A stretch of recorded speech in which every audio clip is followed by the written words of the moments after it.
Los 21 misterios más grandes de la Biblia. La Biblia es el libro de cabecera para cientos de millones de personas en todo el mundo, y muchos afirman que tiene todas las respuestas, a pesar de que también plantea un sinnúmero de preguntas.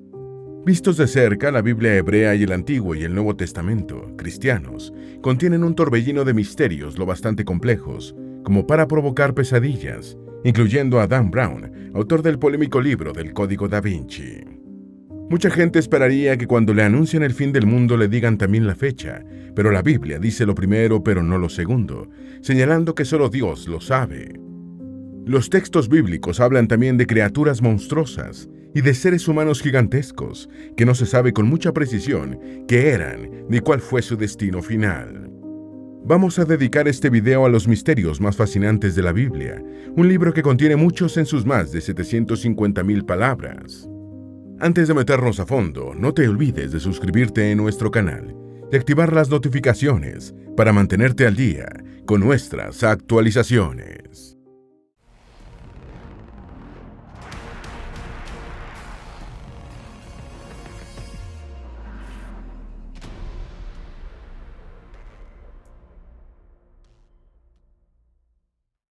Número 1. El nombre de Dios. Las grandes religiones tienen nombres propios para referirse a sus personajes estelares. En el judaísmo están Moisés, Abraham y Jacob, en el cristianismo Jesús de Nazaret y en el islamismo Mahoma. En todas las religiones, Dios es la deidad suprema, pero no tiene un nombre consensuado. Los judíos lo llamaron Tetragrámaton, que fue transliterado a Ivin o Ivan en español. Luego se asumió el convencionalismo de que las vocales que faltaban eran la de A y la E, para obtener los nombres de Yahvé o Yahweh. Sin embargo, la religión mayoritaria en el mundo de habla hispana, el cristianismo, se refiere poco a Dios como Yahvé, y a falta de un nombre para el Ser Supremo, prefiere llamarlo el Señor. Jehová es considerado una traducción de Yahvé y los testigos de Jehová, una variante del cristianismo, lo utilizan para referirse al Creador o Dios. Entre los tres grandes credos, solo el Islam tiene un nombre generalizado para Dios, Alá, simplificado Alá en español. Alá es una derivación de la palabra hebrea Eloah, también equivalente a Dios. Número 2. El Behemoth. En Job 15:18, Dios le dice a este personaje del Antiguo Testamento: «He aquí ahora a Behemoth, el cual hice como a ti, hierba, come como güey». He aquí ahora que su fuerza está en sus lomos y su vigor en los músculos de su vientre, su cola mueve como un cedro y los nervios de sus muslos están entretejidos, sus huesos son fuertes como bronce y sus miembros como barras de hierro. El libro de Enoc también menciona al Behemoth y a otro célebre monstruo bíblico, el Leviatán. Este libro, considerado apócrifo por la mayoría de las iglesias cristianas, dice: «Y en ese día se separarán dos monstruos, una hembra llamada Leviatán, que morará en el abismo sobre donde manan las aguas, y un macho llamado Behemoth, y ocupará con sus pechos un desierto inmenso llamado Dandián». Por las descripciones, evidentemente se trata de una bestia intimidante o monstruosa, pero no se sabe qué animal es. Se ha sugerido que lo que Dios llevó ante Job fue un hipopótamo o un rinoceronte, pero hay detalles de la descripción bíblica que no encajan con esta hipótesis. Algunos estudiosos bíblicos proponen que el Behemoth era un dinosaurio que supuestamente podía mover su cola, como lo refiere el relato. Número 3. La rica ciudad de Ofir. El Antiguo Testamento refiere varias regiones o ciudades perdidas, y una de ellas es Ofir, mencionada en los libros del Génesis, Job, Reyes e Isaías. Ofir es el equivalente bíblico de El Dorado, una tierra repleta de riquezas de la que, según la tradición, el rey Salomón recibía cada 3 años un cargamento de oro, plata, piedras preciosas, marfil, sándalo, pavos reales y monos. Sin embargo, no se sabe dónde quedaba Ofir, a pesar de que su posible localización ha sido estudiada por eruditos bíblicos y arqueólogos. Algunos estudiosos modernos sostienen que probablemente se encontraba en el sudoeste de Arabia, en territorio del actual Yemen. Ofir ha sido asociada también con Saba, un reino muy rico mencionado en el Antiguo Testamento y el Corán, famoso por su reina, que tampoco se sabe dónde estaba. Otra sugerencia es que se encontraba en la costa africana del Mar Rojo, basado en que su nombre pudo haberse derivado del de la etnia Afar, que vive actualmente en Etiopía, Eritrea y Djibouti. Otras ubicaciones propuestas son India e incluso el Perú en América. Número 4. El año de nacimiento de Jesús. La mayoría de los pasajes bíblicos narrados por los evangelios no están asociados a una fecha precisa, pero con el nacimiento de Jesús ocurrió una excepción. El evangelista Lucas señala explícitamente que Jesús nació cuando se estaba realizando el primer gran censo, en tiempos de Herodes. Sin embargo, en este indicio bíblico que parecía el mejor para establecer el año de nacimiento de Cristo, hay una contradicción. Herodes I el Grande murió en Jericó y la mayoría de los estudiosos señalan que el deceso tuvo lugar en algún momento entre los años 4 y 3 a.C. El primer gran censo de ese periodo del que existen evidencias fue ordenado por el cónsul romano Publio Sulpicio Quirinio, más conocido como Cirenio. El historiador judeo-romano del siglo I, Flavio Josefo, señala que el censo se realizó 37 años después de que Octavio derrotó a Antonio en la batalla naval de Accio, el 2 de septiembre. Según esta referencia histórica, el censo se realizó en el año 6 después de Cristo, por lo que ya habían transcurrido 9 años desde la muerte de Herodes, lo que haría incompatibles las pistas de Lucas. Los historiadores están de acuerdo en que Jesús fue un personaje histórico, y quizá lo más acertado para referirse a su nacimiento es que ocurrió cerca del comienzo del primer siglo de la Era Común. Número 5. La ubicación del Arca de Noé. Según el Génesis, Dios salvó a la humanidad de la extinción total provocada por el diluvio universal por intermedio de Noé y sus hijos, que escaparon en el arca. En medio del diluvio, Dios se acordó de Noé y sus acompañantes, y Génesis 8:3 y 4 dice: «Y las aguas decrecían gradualmente de sobre la tierra, y se retiraron las aguas al cabo de 150 días, y reposó el arca en el mes séptimo, a los 17 días del mes, sobre los montes de Ararat».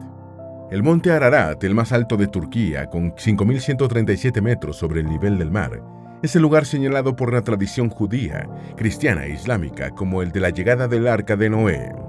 Sin embargo, hay consenso académico en que los montes de Ararat, referidos en el Génesis, no se corresponden con el volcán inactivo turco del mismo nombre, situado cerca de la frontera con Armenia e Irán. La asociación del punto de llegada del arca con el monte Ararat se produjo en un milenio después de la supuesta fecha del diluvio. Número 6. Los libros perdidos de la Biblia. A pesar de que la Biblia tiene más de 750.000 palabras, siendo uno de los libros más largos de la historia, estaba destinado a ser aún más extenso. A la Biblia actual le faltan al menos 17 libros, cuya existencia se conoce porque son referidos en otros textos bíblicos. Por ejemplo, Crónicas 29:29 dice: «Y los hechos del rey David, primeros y postreros, están escritos en el libro de las crónicas de Samuel vidente, en las crónicas del profeta Natán y en las crónicas de Gad vidente». Sin embargo, ni las crónicas de Natán ni las de Gad aparecen en la Biblia, y nadie sabe qué ocurrió con estos libros. En algún momento se extraviaron o alguien los desechó sin dejar rastros de ellos. Lo mismo ocurrió con el libro de las guerras del Señor, referido en Números 21, 14, 15, así: «De allí partieron y acamparon al otro lado del Arnón, que está en el desierto y limita con el territorio amorreo, porque Arnón es el límite de Moab, entre Moab y los amorreos».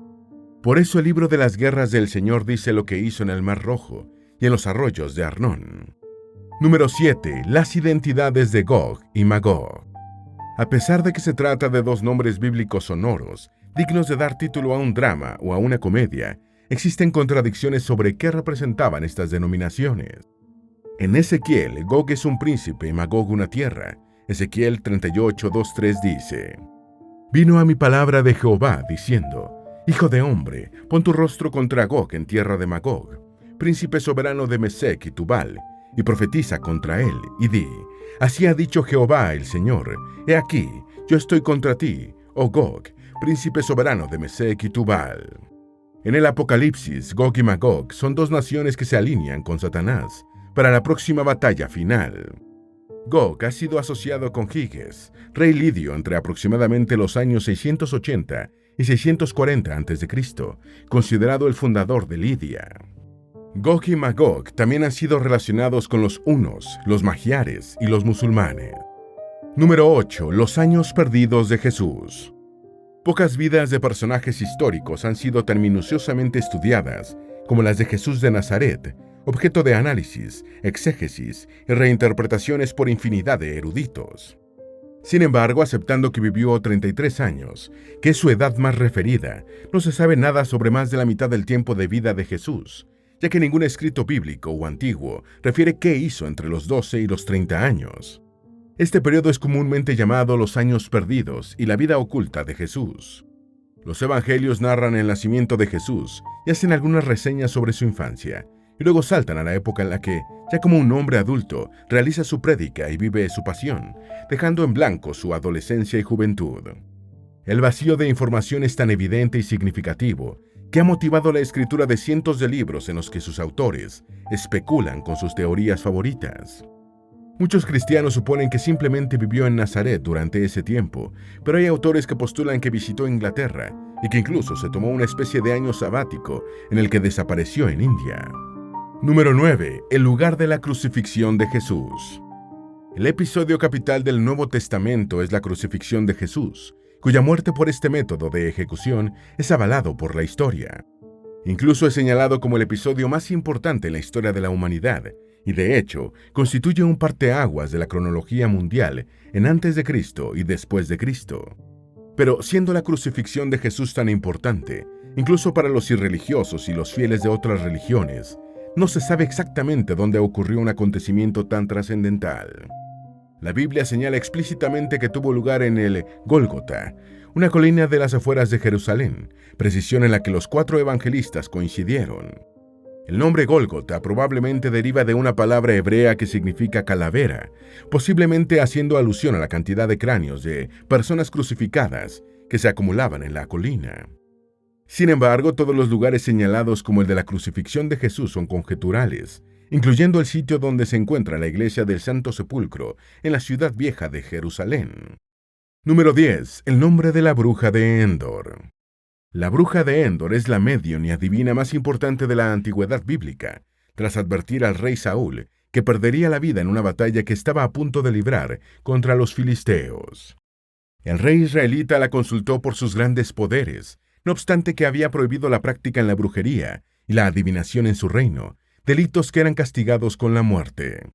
A solicitud del rey, la bruja de Endor convocó al espíritu de Samuel, y el profeta y último juez de los israelitas le hizo saber a Saúl que había perdido el favor de Dios y que no solo moriría en la batalla, sino que también caería al reino, profecías que se cumplieron. Lo más sorprendente es que de un personaje que participó en un episodio bíblico tan importante, no se sabe el nombre y se ignora cómo se llamaba la bruja de Endor.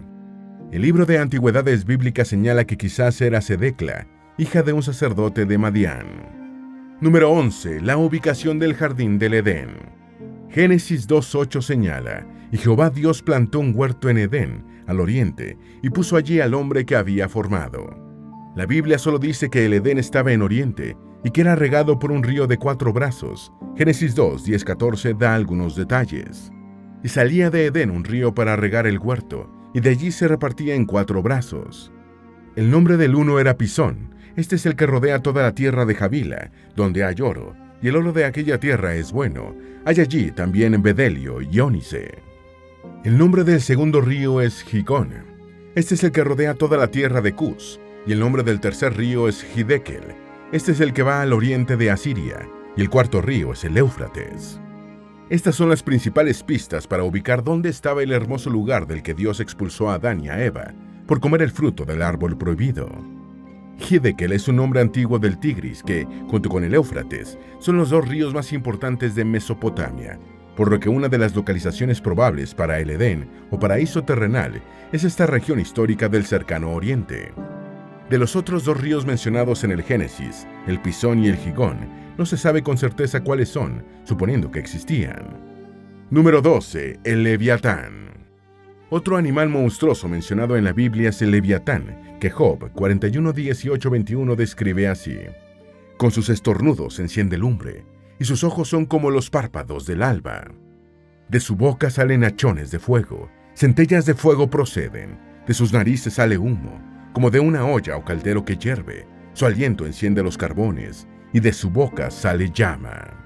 El Leviatán es uno de los demonios principales en los cultos satánicos, junto a Lucifer y Belial, y Job lo describe como semejante al dragón, un ser mitológico. Durante la Edad de Oro de los viajes oceánicos, era imaginado por los marineros europeos como una enorme serpiente de mar, capaz de devorar barcos, y como una inmensa y monstruosa ballena. En el siglo XIX, a raíz de la popular novela Moby Dick, de Ernest Melville, empezó a pensarse en el leviatán como un cachalote. Sin embargo, las serpientes marinas son más bien pequeñas, generalmente de entre 120 y 150 centímetros de longitud, con las más grandes alcanzando los 3 metros. Un cachalote puede pesar hasta 57 toneladas y una ballena azul el triple, pero ninguno de estos animales echa fuego por la boca.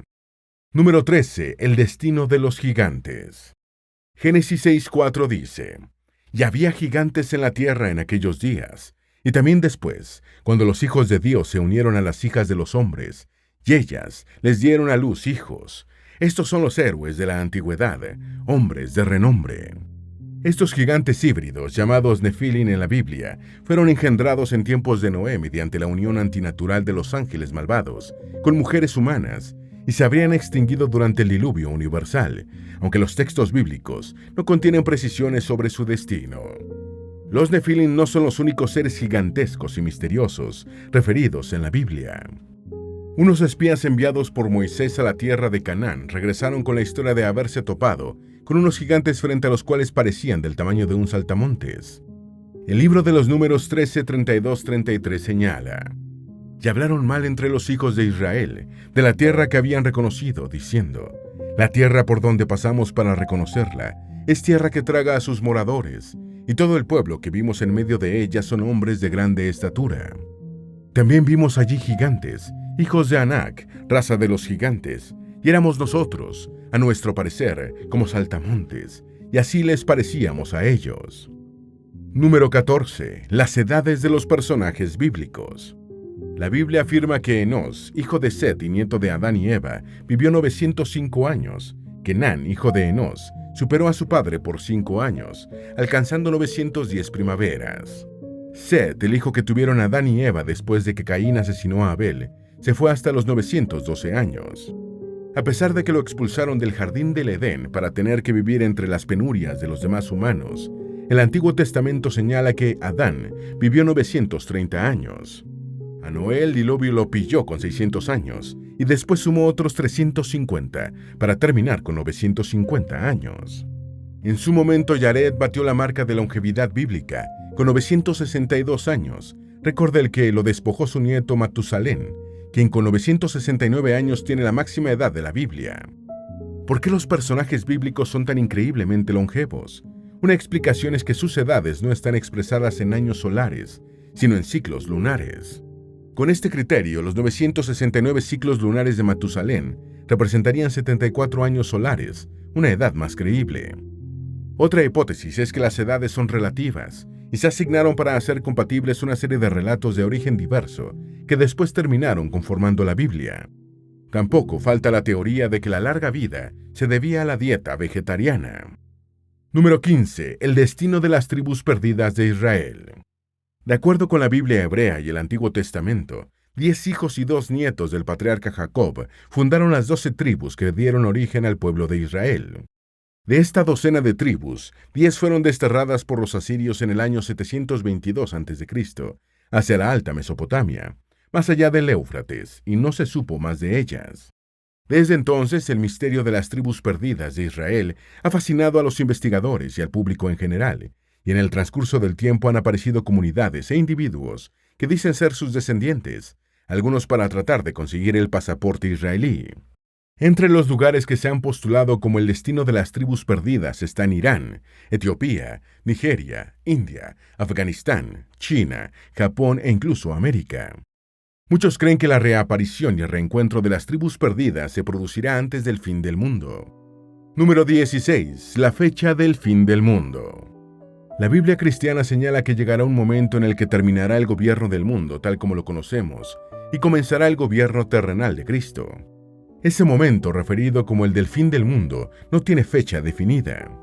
Según el Evangelio de Mateo, el mismo Jesús se encargó de aclarar que la fecha solo la conoce Dios, al decir: «Pero el del día y la hora nadie sabe, ni aun los ángeles de los cielos, sino solo mi Padre.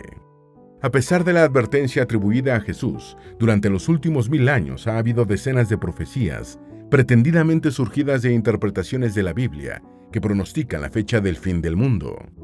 Cuando el mundo se acercaba a la transición del primero hacia el segundo milenio después de Cristo, los ejércitos de los reinos cristianos atacaron a los paganos para tratar de convertirlos al cristianismo antes de la fecha final, que se creía inminente. Número 17. El día que nació Jesús. Si sobre el año de nacimiento de Jesús hay controversia a pesar de las pistas contenidas en el Evangelio de Lucas, sobre el día exacto no existe ninguna referencia bíblica. Examinando las referencias del Nuevo Testamento, se llegó a la conclusión de que el año más plausible para el nacimiento de Jesús fue un cercano al del comienzo de la era común, pero sobre la fecha precisa no existe indicio alguno y puede ser cualquiera de los 365 días del año. La fecha del 25 de diciembre adoptada por el cristianismo primitivo para el nacimiento de Jesús se popularizó a partir del siglo III para encajarla en las festividades del solsticio de invierno. Número 18. ¿Jesús estaba casado? La Biblia en ningún momento señala que Jesús tuviera pareja, ni mucho menos descendencia, pero apartando a su madre, la mujer con la que tuvo una relación más cercana fue María Magdalena. En primer lugar, según los evangelios, le salvó la vida cuando iba a ser lapidada por cometer el delito de adulterio, pronunciando una de sus frases más célebres: «Aquel que se sienta libre de pecado, arroje la primera piedra». Después de este episodio del Nuevo Testamento, María Magdalena pasó a formar parte del séquito de Jesús, y los evangelios señalan que acompañó a María durante la crucifixión de su hijo y que estuvo presente en la sepultura de Cristo. También fue la primera en ver que la tumba de Jesús estaba vacía y le avisó a Pedro y a los demás apóstoles. Juan Pablo II la llamó la apóstol de los apóstoles.